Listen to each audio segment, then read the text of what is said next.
Hello, everyone. Welcome to the Umbrella Podcademy. We are your substitute teachers for the day, Mr. Tyler and Mr. LePage. What's going on? We are party substitutes. We do not do any of the normal stuff. That's right. We fuck around, and we're going to talk about Umbrella Academy Season 1, Episode 5, I believe, called Number 5. Do you see what they did there?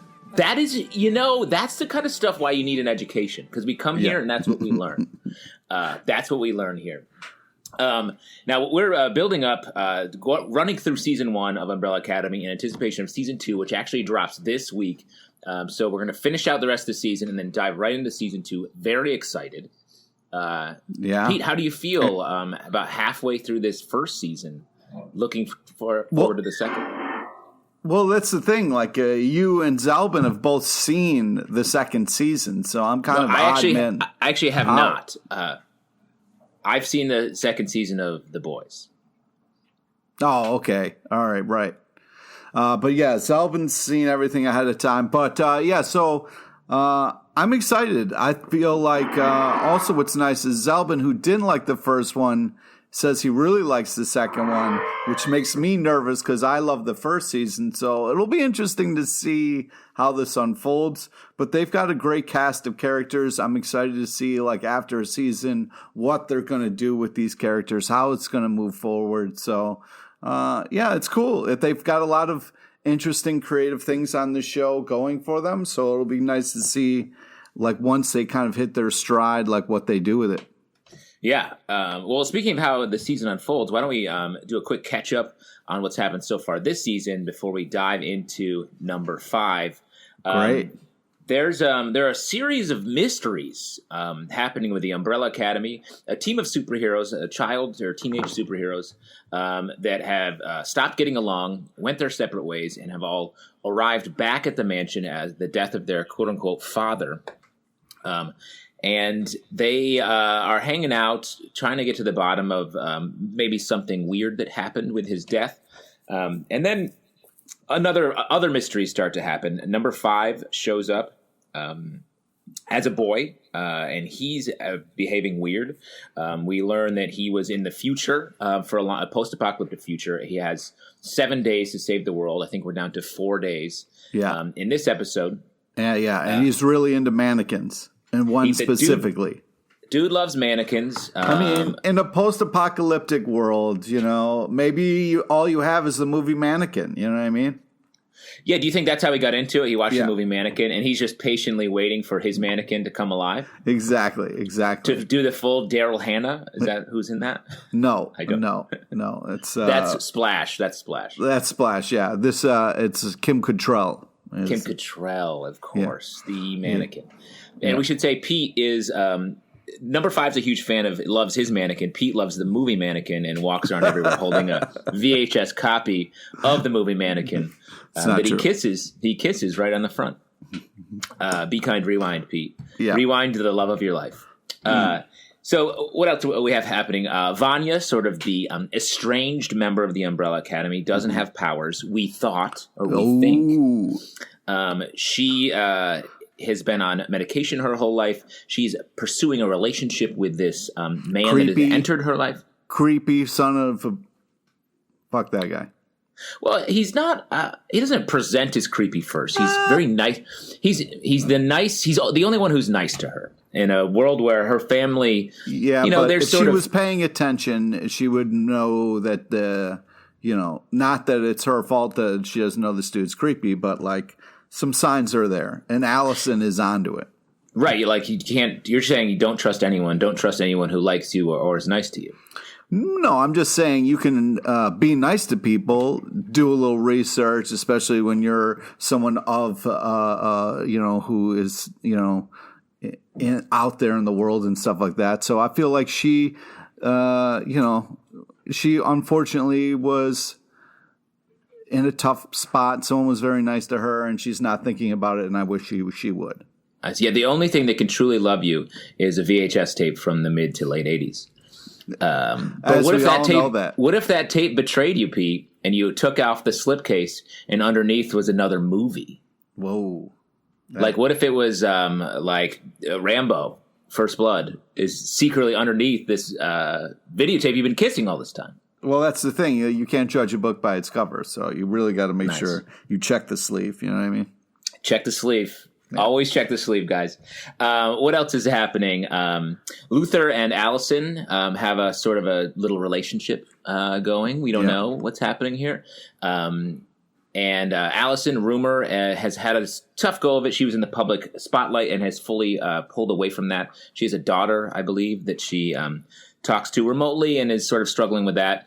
We found out a couple episodes back that Luther has a secret gorilla body underneath. Not so secret. He's been hiding it with a turtleneck, which is good for hiding hickeys, but not for hiding your gorilla body. Who else? Klaus. Klaus went to Nam. Yeah, Klaus went to Nam. He traveled through time when he got the case from Cha-Cha and Hazel to assassins who are out to kill number 5. We learn more about that in this episode. Mm-hmm. And we find the ramifications of Klaus's journey a little bit today in this episode. He also is addicted to drugs, and he can see dead people, including I think he can see dead people, and they talk to him, and like the only way he can drown that out is through alcohol and drugs. So I don't know if it's like, I don't think he started drugs first. I think it's because of his powers. He has to do drugs so he can have just a bath by himself once in a while. You know what I mean? Yeah. And the bath is a great place to relax. Pete's in a bath right now. For those of you just listening, you'll occasionally hear a splish splash. Oh, my God. Klaus is also frequently visited by the 7th dead member of the Umbrella Academy, who's just hanging around. Ben, who's hanging around, and he occasionally says "What up?" or like "Wee," which he does in this episode. It's fun when you have a brother that you can talk to every once in a while. You know what I mean? I totally get that. Yeah. Who haven't we covered? Oh, Diego. Mm-hmm. Tough go of it last episode. His friend / love interest, police officer died. On again, off again. He wants some revenge on Hazel and Cha-Cha, which we get to see a bit in this episode. Mm-hmm. Other characters, Monkey Butler, who observes. He observes quietly. Mm-hmm. And, of course, their mom, who is a clunky robot. Pogo, by the way. Of course, I know. He's a monkey. He's a monkey butler. Yeah. And then their mother, who they've found out a couple episodes back, is a robot or android, and she is not doing so hot. I mean, I think they always knew she was a robot, but Diego deactivated her for some reason. Diego, deactivate. How many of your parents are robots? Do you suspect? Oh, I'm going to say 0, but you never know. You never know. Yeah. Let's get into the episode. We're just going to do some sort of a broad, sweeping, covering the plot points, and then our impressions. Overall, Pete, how did you feel about this episode? Well, it's a great episode. A lot happens in this app. We get a lot of things kind of tying in, get some answers. App 5, titled Number 5, that's a great app. I mean, that's smart. That's some extra thinking there to really make those things line up like that. Plus, we start with the synchronicity. Yeah. Plus, it starts with some cool music. Kind of get that post-apocalyptic start to an episode. Some music in the background. That's just fun stuff. Yeah, you love music right in the background. I agree. I like this episode a lot. In a show that I think we've talked about a little bit, can be a little sort of slow and then too fast at different occasions. I think pacing is one of the big criticisms of this first season that we've talked about. This episode, I think, really locked it in, and we get a partnering off, a pairing off of our different Umbrella Academy members, which I think works really well. It lets us focus on those different plot lines in a clean partnerships, and we don't have to constantly be sort of moving in and out of group scenes. Yeah, but it's also tough because it's like you want them to stay together so badly, and when they separate, you're like, no. But the way we see them come together in this episode, where it's like Klaus behind an ice cream truck, that was just so fun with the music blasting. It was just, I mean, that's great stuff. Very fun. Well, let's dive into it. We start with a montage of number 5 in the far future. Yeah, we see him age and Mannequin's staying the same age. He's aging, and how he gets around evolves, which is nice. Starts with a little kind of like pulley briefcase. Then it moves on to like a full cart and oxen type setup where he's the ox, and then it's the classic bike. The old sit down bike. A sit down bike. Yeah. Now, would you want your mannequin to age along with you, or your copy of the VHS tape mannequin? That is. I think some appropriate aging, but you want to keep the relationship fun. Yeah, keep it fun. Yeah, keep the inanimate relationship fun. Yeah. So in the midst of this, he sees a woman out of nowhere. He hasn't seen another person in a long time. She's from a time travel regulatory organization, she claims. Yeah, the commission. The commission, and she is offering a job. Basically, will you be our hitman? And if you do, it's nice. It's a nice feeling when someone tracks you down and offers you a job. It makes you feel special. Exactly. Like of all the people on the earth, which are zero, we believe, they chose him. Yeah. The last guy there. And it seemed like the mannequin wasn't really on board, because he has that look back like he's having one more conversation with the mannequin, and she doesn't look happy. Yeah, but I think she's like, I respect that you need to go work. Yeah. Well, yeah. Someone's got to put no food on the table for the mannequin. Yeah, it looks like he has a busy day of like walking to the city from his little bunker in the apocalypse and then back again, to get special bottles of wine that he finds. And I'm sure, yes, some stashed Bordeaux's. And I'm sure he'll want to the mannequin will want to have like arms and legs again. And maybe they can save up and afford that stuff if he puts in his 5 years. Yeah, that's the thing. You really got to put in the work. So we get a fun montage of that. He's correcting time, killing people, but he eventually breaks his contract when he doesn't kill John F. Kennedy, but someone else did, second shooter. There's a distortion in time, and he appears with the gang. Yeah, which so it takes us back to the first time we see him, which is great. Yeah. And he's telling this story to Luther, and we get that they're the sort of partnership for this episode. Yeah. Number 5 tells Luther the world's ending, and of course he's like, he's a superhero that just needs a direction to be pointed, and it's like, all right, let's save the day. But the episode runs the course of Luther not wanting to do number 5's tactics. Like, he has a rifle, he's going to shoot some people, and it's nice though that they sort of come together. Luther threatens the mannequin. They do a little fun switcheroo. Yeah, and they building up to the finale, which we'll talk about in a little bit. Mm-hmm. And meanwhile, Klaus, he's on his own for a bit of the episode where he's crying on the bus. He has come back from time, from being lost in time, breaks the time machine he stole from Hazel and Cha-Cha, which I like this story a lot too. Klaus gets a win. Hazel and Cha-Cha are in a panic because they need you can't lose your time machine. Yeah, you can't. That's rule number 1. And that, number 5 has that thing where it's like, it's kind of like if a cop loses its gun. Like, people are very much frown on it. Like, if your boss is going to have your ass for that. So, like, the fact that they've lost their time machine has really got them scrambling, which number 5 takes advantage of. Yes. So Klaus and Diego, sort of, they're the partners for this episode because Klaus is running from Hazel and Cha-Cha, and Diego is chasing down Hazel and Cha-Cha because of the death of his friend / love interest. Right. Diego seems like he doesn't have a plan. No. As he and Klaus sort of spy on Hazel and Cha-Cha, they're made instantly, and there's a little shootout, which was fun. Yeah. But I think, as we learn later, I think Diego was tracking them, and pays off, right? Yeah, because he was the one who saw the donut receipt back when the detective got shot, so he's kind of put that all together. Although Hazel and the donut lady have an adorable date. Yes. They talk about birds and life, Yeah. And he's like, hey, get your kicks, bird lady, because he's like, hey, fast forward your timeline. You got like 4 days. He doesn't say that to her, but he's just like, hey. So Pete, with time's running out, you find out about the apocalypse. What's on your list?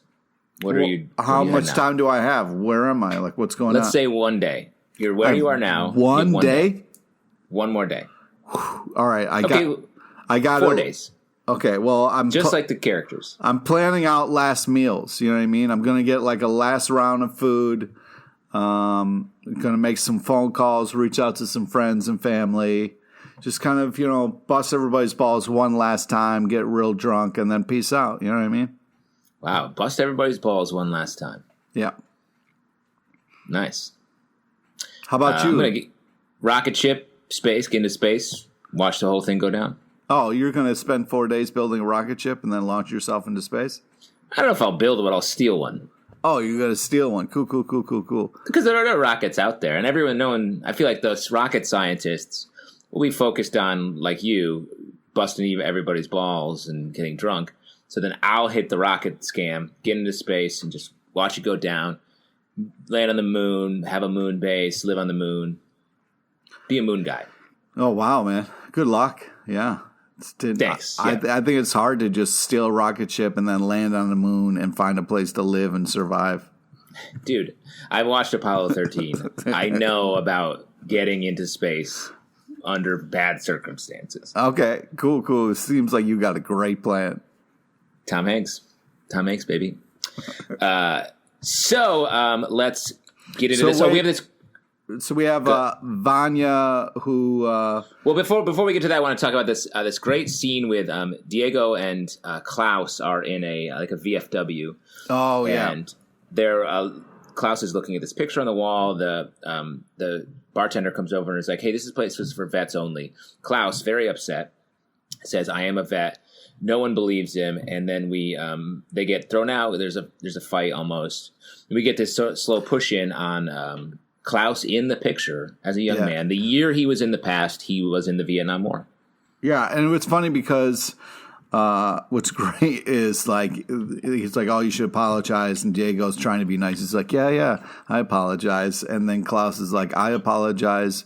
A village is missing an idiot." It's just hilarious, and then goes right into a fun fight sequence. I mean, come on, that's fun stuff. Come on, yeah. So let's you want to talk Vanya and Rumor? Yeah. So yeah. Vanya and Allison. Allison's trying to be a good sister. She's trying to protect her from creepy dude. And so Allison brings her breakfast, but then Vanya's like, "Yeah, but I'm having breakfast with creepy guy, so peace out." And so then creepy guy's like, "Oh yeah, you didn't notice I got rid of all your medication. Cool. I have all these evil plans that you don't even aware of." And then, but now we don't know that going into until there's a reveal at the end of the episode. If you go on one date with somebody and they start stealing your medication and dumping out, you think that's cool? That's totally cool. No, it's not cool. But at this point, he still seems like he's trying to help her. He is. No. She has said she wants to go off her medication. You saw the shot of Allison in his creepy house, and then she looks up to the ceiling and sees creepy door to the attic. So that's how you know he's a creep. All right, you don't need any more evidence. So just having an entrance to your attic makes you a problem. No, a creepy shot to that attic that hangs on it for a creepy amount of time, so you feel the weight of the creepiness is how you know. I see you. You felt the creepiness coming at you. Yeah. You don't put shots in there if that's not where you're trying to lead me. You know what I mean? Well, I'll tell you what, Pete. I have an attic door very similar to that. Yeah. And I can't tell you how long I linger on it, staring at it.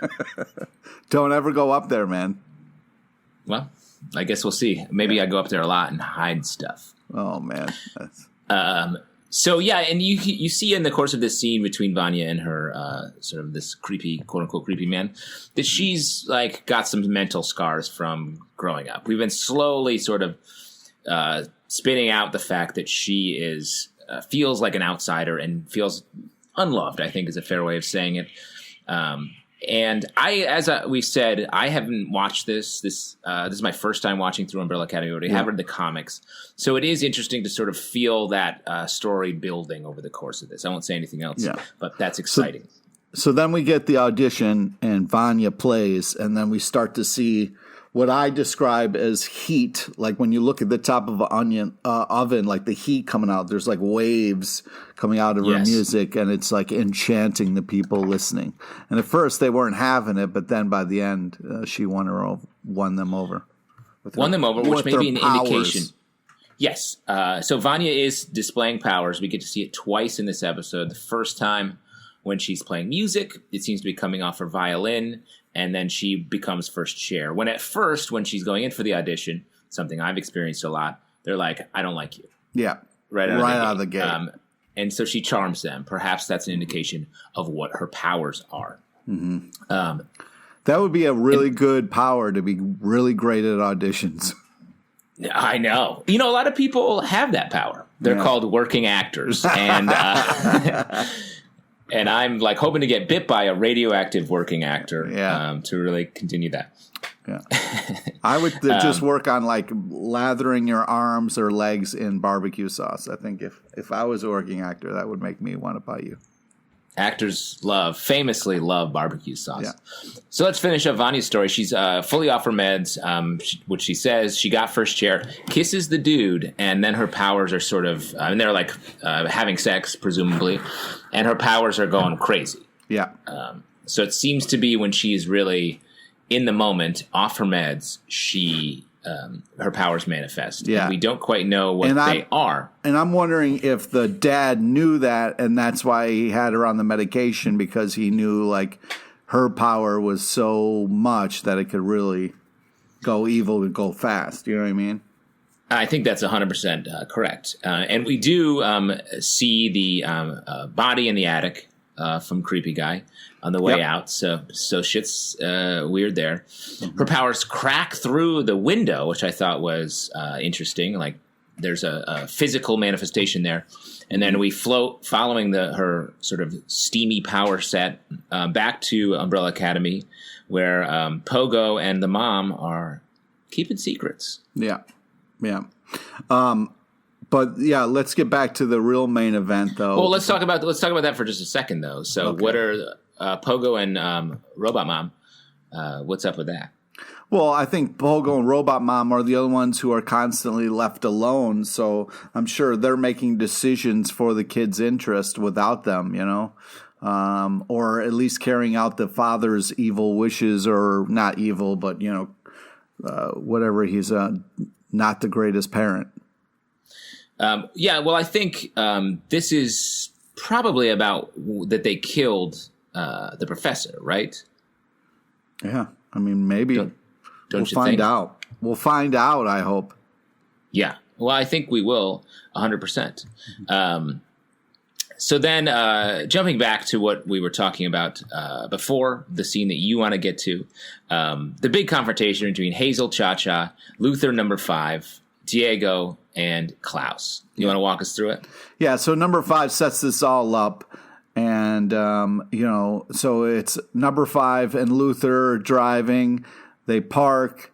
They're going to meet Cha-Cha and Hazel. And what's cool is like Cha-Cha and Hazel like drive by them. They didn't stop and then meet. Like they checked it out, the scene, which I thought was cool. And then while they're like getting ready to kind of like have that meet, you see this. First they kind of talk, and number 5 is like, okay, listen, this is why I want to talk to your boss. Go make it happen.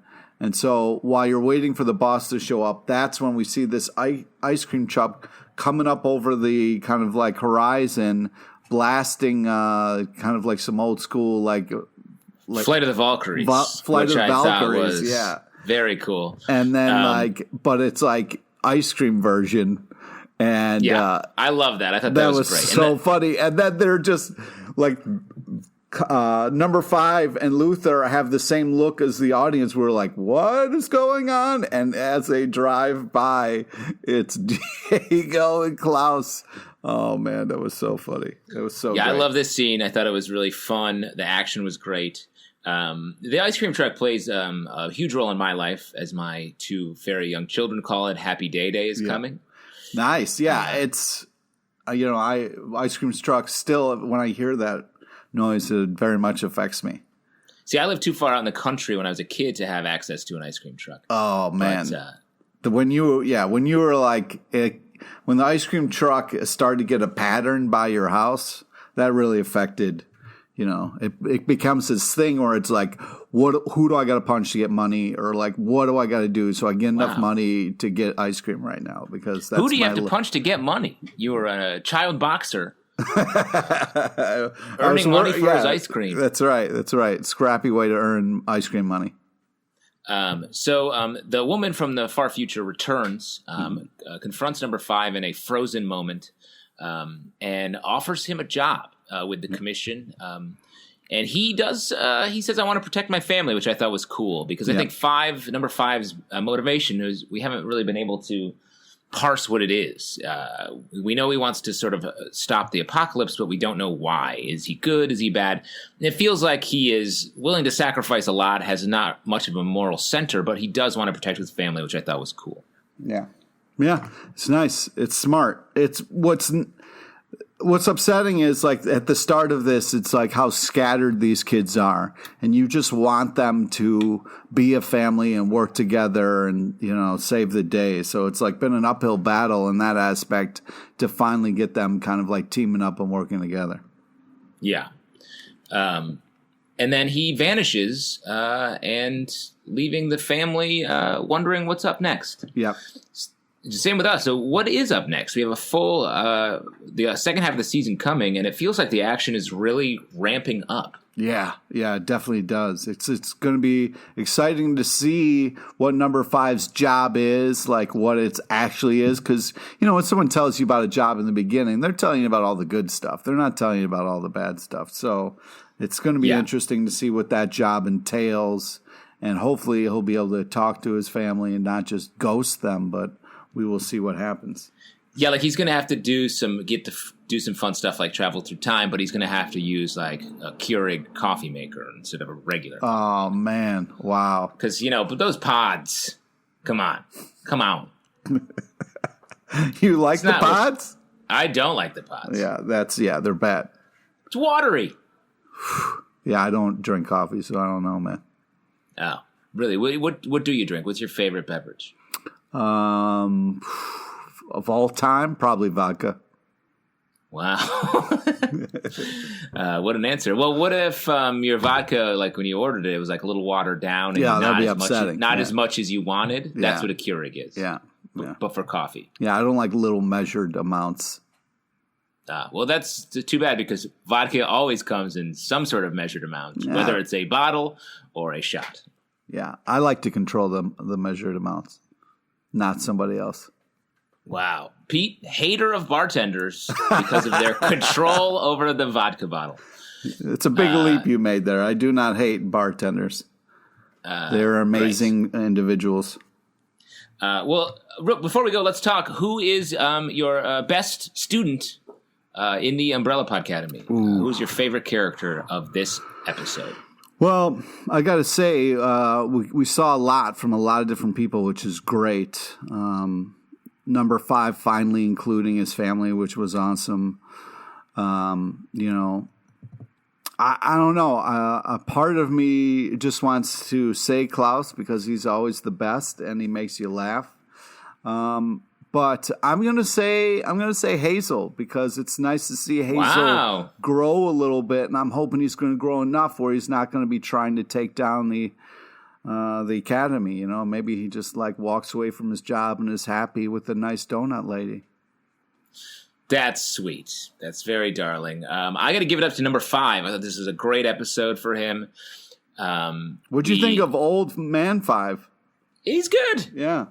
Good old 5. I mean, that's going to be tough as an actor. Like, okay, I have to play a 5-year-old, but now he's 85? Cool. I can do that. Well, I hate to spoil it, but I think they got a different actor to play the older number 5. Yeah, I think so too, but that's a tough challenge. I think this was sort of an episode that featured him and filled in a lot of pieces, so it was cool to see him be both a sneaky, underhanded, almost villain, as well as being a hero at different points. Yeah. Guys, that's it for the Umbrella Podcademy. Please come back. We'll be hitting episode 6 next week as we are racing toward the end of the season. Number 6, The Day That Wasn't, which is fun. There's a lot of days like that in all of our lives, especially when you drink as much vodka as Pete does. Oh, yeah. You can check us out every Tuesday night at 7 o'clock. We do a live show called Comic Book Club that we stream to Crowdcast. And we have YouTube. This and YouTube. We have this and many other podcasts. If you like The Boys, we're doing a recap podcast. Too many podcasts. Too many, just enough. And you can check us out at Comic Book Live on Twitter and comicbookclublive.com to see our full breadth of work. Guys, we will, for Justin Tyler, Professor Tyler, and Pete LePage. And Pete LePage, not a professor anymore, giving up his title, just a regular guy. This is the Umbrella Podcademy. We will see you next time. See you.